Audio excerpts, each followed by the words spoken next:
And I remember I was still trying to make up my mind what to say in the speech as a wrap up the thing. Walking, pacing underneath the thing when I got called up, and Jerry Ford introduced me as the chairman of the convention. And I basically took a page out of something somebody did years ago. We fought the fight. We fought the good fight. You probably mostly made up your mind, but I hope you made it up our way, because we're the right way. But when all is said and done, we still have to go from this convention with one job to do, and that's to re-elect Richard Nixon as President of the United States. So I wouldn't let them totally embarrass us that we weren't party people. But we found out afterwards we had been set up to be crushed. Yeah. Well, at the end of 1972, of course, Ellie Peterson left the Republican National Committee, I think in somewhat disgust of what she had witnessed over the previous 4 years. George Romney left HUD. What do you remember about that period? Was there a lot of disillusionment? The whole Watergate thing, by the end of that cycle, had come to understand that it was more than just a couple Cubans breaking into the Democratic convention to get Larry O'Brien's whatever, or tap his phone. And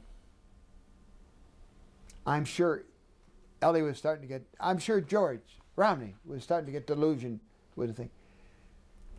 My initial reaction in '68 of Bob Haldeman having a brown shirt and being in Berlin was not far off the mark.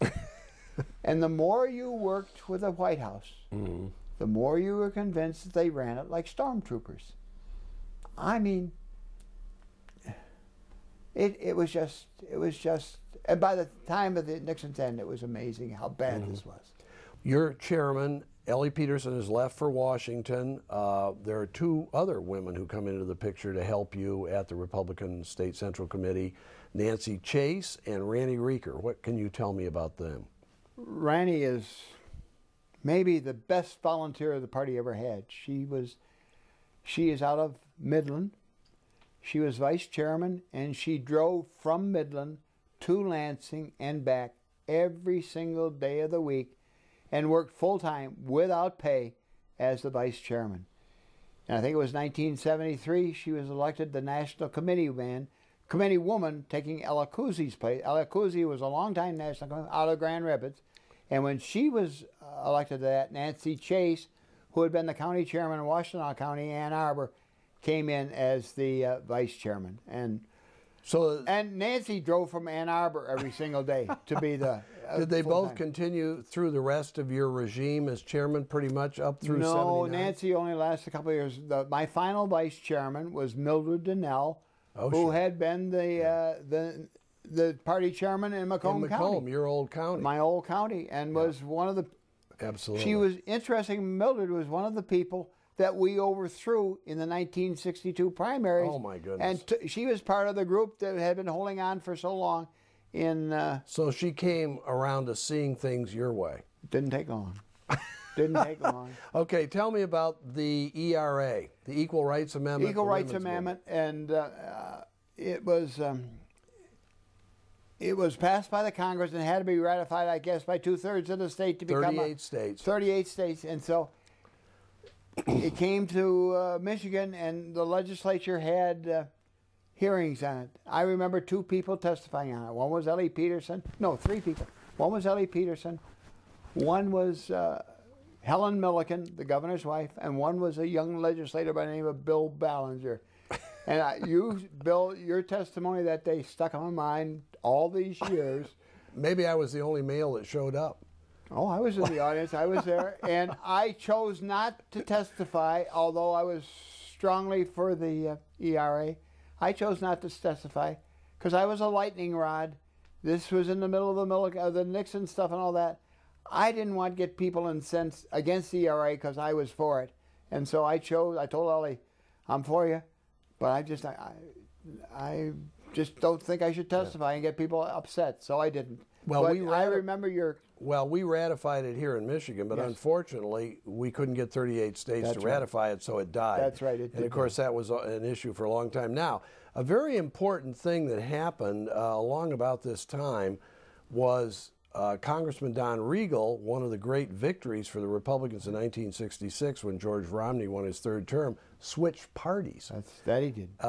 Exactly what do you remember about that? I remember sitting about 5 feet from me right now, getting the phone call, sitting trying to reason with him, but I knew it was futile. It was interesting. He got involved in the Republican Party because of a guy by the name of Nixon, and he left the Republican Party under the same guise of Nixon.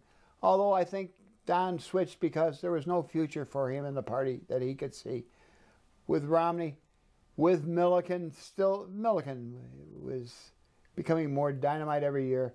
He just didn't see a future for him, so he switched parties. And I tried to reason with him, but I knew. Were you blindsided when you got the call, or had you seen it coming? I guess I probably saw it. I don't remember, but I guess I saw it coming because I can remember sitting on that step over there, taking the phone call, and not being shocked.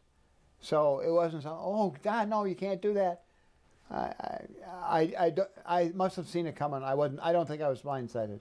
In June 1973, a beleaguered Spiro Agnew came to Lansing. What can you tell me about that? Vice President Agnew came to Lansing. He was speaking to probably the Chamber of Commerce or somebody in Lansing. I don't remember who. I know he had a noon speaking engagement at the Civic Center. I got a call the morning, which was a Monday morning of the thing, or maybe it was Sunday. Anyways, he came in on Sunday night to play cards, as I understand it, with old buddies of his. Bill, I'm sure you'd be shocked that I got a call from the press that if you had him here, what would you have done with him? Well, I said, I don't know. We probably could use him for fundraising or something like that. Well, that was in the paper. That was in Monday's papers. Well, Agnew was incensed. And I got orders to meet the vice president at a meeting room in the Civic Center. So I went to the meeting room in the Civic Center. I don't think it was a kangaroo court. There was a chair here and there was a chair there. Much like you and I. The vice president sat in one and I sat in the other, and all his thugs or henchmen or whatever they were, his staff, were in a semicircle behind him. And he started reading me the riot act first thing. I finally blew up, frankly. And I said, Mr. Vice President, I don't give a darn what you do when you come, but if I don't know about it and I'm called blind by the press, I'm going to answer honestly, and we would have used you for something. I don't care if you ever come to Michigan, frankly, but you're here, and I would have used you had you given us a chance. Well, he started yelling at me. I finally got mad at him. I said, probably on nice words, and then I just walked out of the room. And he was, well, this is the guy who was. Well, 4 months later, he wasn't vice president anymore. No, but this is the guy. This is the guy who had become Nixon's hatchet man.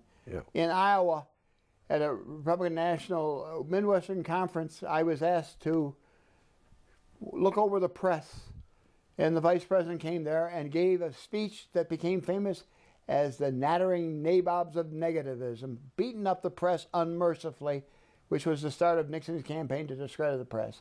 And so, frankly, by the time he came to Lansing, I could care less. And then 4 months later, on my birthday, I received the best birthday present I ever had. I got a call from Ab Herman, who was one of the top staff people at the National Committee in Washington, to tell me that the vice president was resigning. And would I please, as everybody else on the National Committee was being asked, offer the president some names for him to consider. Well, I was dumbfounded. Agnew was going, thank God Almighty, there was still hope for the party in the world. So I was very smart. I got a hold of Randy Reeker, who was the National Committee woman, Pete Fletcher, the National Committee woman, and we submitted 3 names. Nelson Rockefeller, governor of New York, William Milliken, governor of Michigan, and Robert Griffin, U.S. Senator, and minority whip of the U.S. Senate to Nixon. About an hour later, I got a call from Bob Griffin. He said, I think if I were you, I'd amend that. You should take my name off and put Jerry Ford's name on it. Oh? Yeah, Bill, I think you should put Jerry Ford's name on it. So I did what he said. I amended it and said no Griffin, put Ford on it. Well, that night Ford was nominated by the president. So Bob Griffin was so smart, or else he had ins in Washington. He saved me an embarrassing face. But and you found out everybody else that the others from Michigan had recommended had gotten calls from Griffin saying you better amend it because you all left Ford out, right? That's right. And the interesting thing is, Jerry Ford was a congressman from Grand Rapids. Who would have thought of Ford as a vice president or president? I mean, it just wasn't in the, yeah. But I did, and then that night that Ford